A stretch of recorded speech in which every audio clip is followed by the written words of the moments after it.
Bonjour, nous ouvrons aujourd'hui à partir du chapitre 22 du livre des Nombres, un ensemble de 3 chapitres qui nous font un peu sortir de tout ce qu'on a vu jusqu'à présent, très centré sur la vision d'Israël sur lui-même.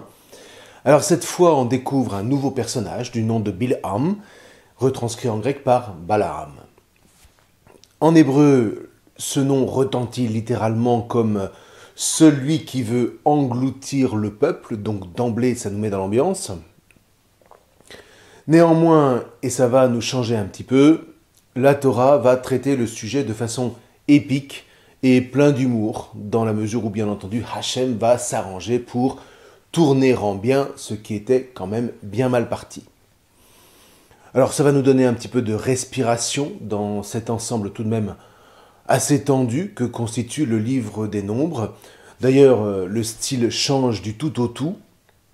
On est déjà dans le style du livre suivant, à savoir le Deutéronome, qui aime raconter les affaires, leur donner une couleur épique, chevaleresque, voire même romanesque, avec en général des scénarios assez bien ficelés.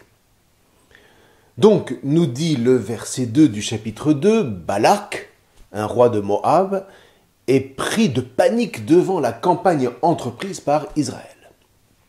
Alors, à nouveau, Moïse disparaît, manière de nous dire dans le fond que son rôle n'est pas d'emmener son peuple à la guerre contre les nations, dans la même ligne que les passages guerriers du chapitre précédent. Ce sont des livrets indépendants qui relatent des événements qui ont marqué la mémoire d'Israël, mais auxquels, dans le fond, on ne tient pas trop à mêler Moïse. Sa place, dans le fond, est d'un autre ordre. Il est Moshe Rabbeinu, Moïse notre maître, comme aiment l'appeler les rabbins. Bref, toujours est-il que Balak se concilie les Madianites, nous dit-on. Madianites qui, au demeurant, sont leurs grands ennemis. Mais qu'est-ce que vous voulez, quand on fait cause commune, les ennemis deviennent rapidement des amis, au moins pour un temps. Rappelons-nous par ailleurs que Yéthro, le beau-père de Moïse, c'est un Madianite, puisque c'est en Madian que Moïse est venu se réfugier après avoir été banni de l'Égypte. Mais la tradition semble dire que Yéthro est considéré par les siens comme un traître à sa nation, puisque Madian, dans son ensemble, se constitue en ennemi d'Israël. Quoi qu'il en soit, il décide d'un commun accord avec Moab de faire appel à la star des devins de l'époque, à savoir Bilham, Balaam, qu'ils vont chercher loin, loin, loin, jusque sur les rives de l'Euphrate, c'est-à-dire à plus de 600 km au nord. Ce qui n'est pas inconcevable puisque à l'époque babylonienne, c'est-à-dire à l'époque de la rédaction définitive de la Torah, la Chaldée était renommée pour être la patrie des magiciens. Donc le contexte est très clair pour les exilés qui se mettent à lire et puis même à proclamer ce récit dans les synagogues. Ceci dit, concernant simplement la distance, Balak est quand même très habile. S'allier avec les Madianites à cette époque, c'est s'allier avec les meilleurs caravaniers du moment. Et c'est permettre aux émissaires de faire le trajet relativement rapidement. Jusqu'à un lieu dit Ptora, une racine bâtie en hébreu sur le verbe patar, qui signifie expliquer, interpréter. Donc, c'est un lieu qui convient bien à Bilham, un personnage que la tradition n'aimera pas trop, tout en le tenant paradoxalement en très haute estime. Alors, comment ça ? Quand le Deutéronome dira, après la mort de Moïse, qu'il n'y a plus jamais eu de prophète aussi grand que lui en Israël, le Talmud va ajouter, certes, il n'y en a pas eu en Israël, mais parmi les nations, il y a eu un prophète aussi grand que Moïse, et c'était Bilham. Donc, vous voyez, la mémoire a bien retenu que ce Bilham n'était en aucun cas un charlatan, mais un vrai prophète, vraiment inspiré, à la personnalité plus que forte, puisque même les rois ne lui en imposent pas, on va le voir. Et voyez bien ici ce qui se profile. Que va dire, sans pouvoir mentir, un prophète issu des nations sur Israël ? que va-t-il révéler sur ce que doivent être les relations entre Israël et les nations? Si c'est uniquement Israël qui s'exprime à ce sujet, on pourra toujours rétorquer que c'est sa vision propre et qu'elle n'engage personne d'autre, et surtout pas les autres nations. Mais si c'est un homme de haute renommée, dont la parole porte celle des nations, qui s'exprime sur le sujet, les nations ne pourront plus botter en touche. Et sans doute, dit la tradition, s'il n'avait pas été perverti par Balak, Bilham aurait-il pu amener les nations à ne pas rejeter Israël. Telle était en tout cas d'après le Talmud sa mission selon la volonté même de Hachem. Mission qu'il ne mènera pas à bien, raison pour laquelle dira le chapitre 31, il subira le sort des rois de Madian. On a d'ailleurs des échos de cette appréciation négative dans le Nouveau Testament, comme par exemple dans l'Apocalypse au chapitre 2, où on trouve, concernant l'église de Pergame, « J'ai quelque chose contre toi, tu as là des gens attachés à l'enseignement, c'est-à-dire à la Torah, de Balaam. Lui qui a enseigné à Balak a jeté une pierre d'achoppement devant les fils d'Israël. » C'est au verset 14.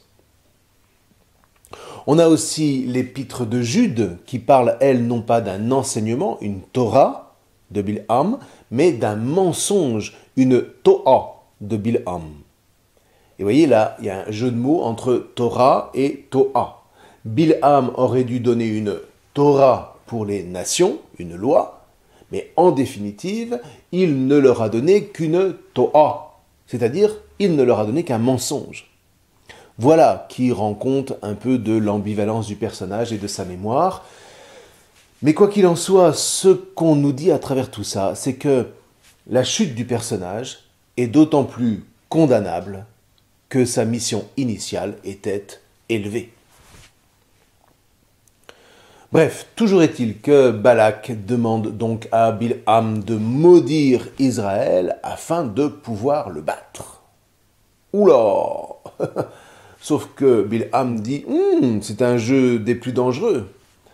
D'autant qu'on se souvient de la promesse faite par Hachem à Abraham « Je réprouverai qui te maudira ». C'est en Genèse 12, verset 3, dès le départ. Ce que Yitzhak confirmera dans la bénédiction de Yaakov. « Maudit qui te maudit, béni qui te bénit ».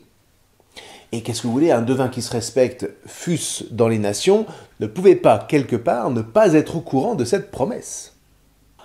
Alors maintenant, pourquoi est-ce qu'il va accepter? Eh bien parce que Balak lui dit « Maudit pour moi Israël ». Ce qui signifie que Balak prend sur lui l'effet boomerang, si vous voulez, de la malédiction au cas où ça tourne mal. Alors ceci dit, on peut s'étonner de ce que Balak demande une malédiction de l'ennemi pour pouvoir le battre, au lieu de demander la bénédiction de ses propres troupes. Il fallait vraiment qu'il ait peur, ou qu'il soit complètement aveuglé par la haine. Mais bon, en tous les cas, on va découvrir qu'aucune malédiction prononcée contre Israël ne pourra en définitive couvrir la bénédiction de Hachem vis-à-vis de son peuple. Et c'est évidemment toute la portée du message qui répond à cette question pressante. Et si les peuples que nous combattons nous maudissent, que va-t-il advenir pour nous ? Une question qui est celle de tous les Juifs au moment du retour d'exil. Une question qui est encore aujourd'hui celle de tous les Juifs qui vivent en Israël et contre qui se ligue une partie des nations du monde. Enfin bref, quoi qu'il en soit, on découvre que nul ne pourra chasser de la terre promise le peuple que Hachem a décidé d'y implanter. L'alliance, l'élection sont donc les garantes de toute victoire contre l'ennemi. Le seul, en définitive, qui puisse véritablement mettre à terre Israël, c'est Israël lui-même lorsqu'il sort du cadre de l'alliance. Mais là, alors à ce moment-là, la malédiction est d'une autre nature. On en a touché un mot à propos de l'avant-dernier chapitre du Lévitique. Et puis, on y reviendra avec le Deutéronome et les prophètes. Alors, maintenant, on peut lire le récit rapidement. Les émissaires prennent la route avec en main ce qu'on appelle les ksanim, c'est-à-dire les ustensiles de divination que la Bible n'aime pas du tout. Il suffit de lire Ézéchiel à leur propos pour s'en convaincre. Toujours est-il que les émissaires transmettent à Bilham la requête de leur roi et le prophète de leur répondre « Attendez que je consulte Hachem ». Ah, tiens, alors déjà, il connaît le nom du Dieu d'Israël. En même temps, le récit est subtil.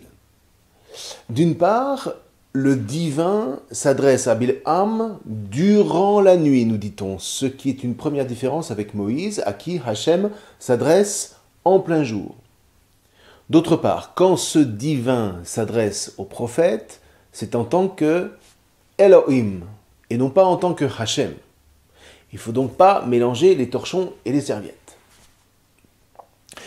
Il n'empêche que Bilham dit à Hachem, Balak me demande d'éventrer Israël, c'est le sens du verbe kavab, avec le sens de creuser, et qui est encore plus fort que arar, employé par Balak, et qui signifie maudire.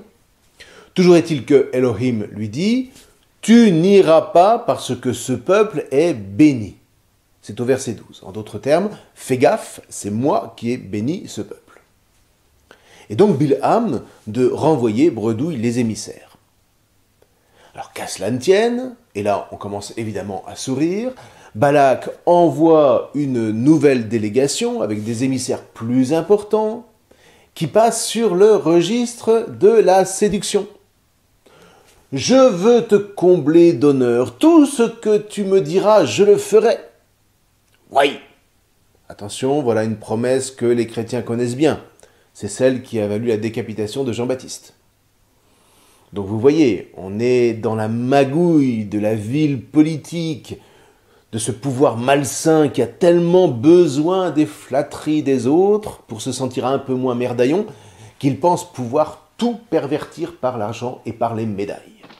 Et maintenant, Blaze, flattez-moi. Mais oui, quand on n'a pas de stature vertueuse, ça marche toujours comme ça. Et là, vous voyez, on voit que la tradition ne déprécie pas Bilham. Quand bien même Balak me donnerait sa maison entière d'argent et d'or, je ne pourrais pas transgresser la bouche de Hachem, mon Elohim. Ah oui, Hachem, mon Elohim. Ah, mais c'est là qu'on comprend pourquoi la tradition voit en Bilham le prophète des nations. Ça n'est pas n'importe quelle divinité qui s'adresse à lui, mais vraiment Hachem. Waouh! Enfin, quoi qu'il en soit, Elohim lui dit cette fois, littéralement, allez, lève-toi, va en leur compagnie et tu feras la parole que je te parlerai. C'est au verset 20. Comme quoi, la parole n'est jamais en l'air. Ce n'est pas simplement des mots qu'on prononce. La parole est toujours, en tout cas la parole de Dieu est toujours performante, comme on dit aujourd'hui. Elle fait ce qu'elle dit. Un peu pour comprendre comme quand personnellement je baptise un enfant, je lui dis « je te baptise ». Eh bien cette parole est performante parce qu'une fois qu'elle a été prononcée avec les gestes qui l'accompagnent, eh bien cet enfant est véritablement baptisé. Et donc la parole d'un prophète, c'est du même ordre. S'il bénit, la personne est bénie. S'il maudit, la personne est maudite. La parole est performante. Et c'est cette parole que Dieu va lui demander de prononcer. Vous voyez, voilà encore une réalité que notre génération, que les politiques et les médias gavent de mots sans consistance jusqu'à nous assourdir, devraient méditer et rapidement encore. Cela dit, on pourrait dire ici que Hachem est bien versatile. Un coup non, un coup oui. Sauf que la seconde fois, Hachem répond à l'insistance de Balak, qui contresigne ici son inimitié avec Israël de la même manière que Pharaon.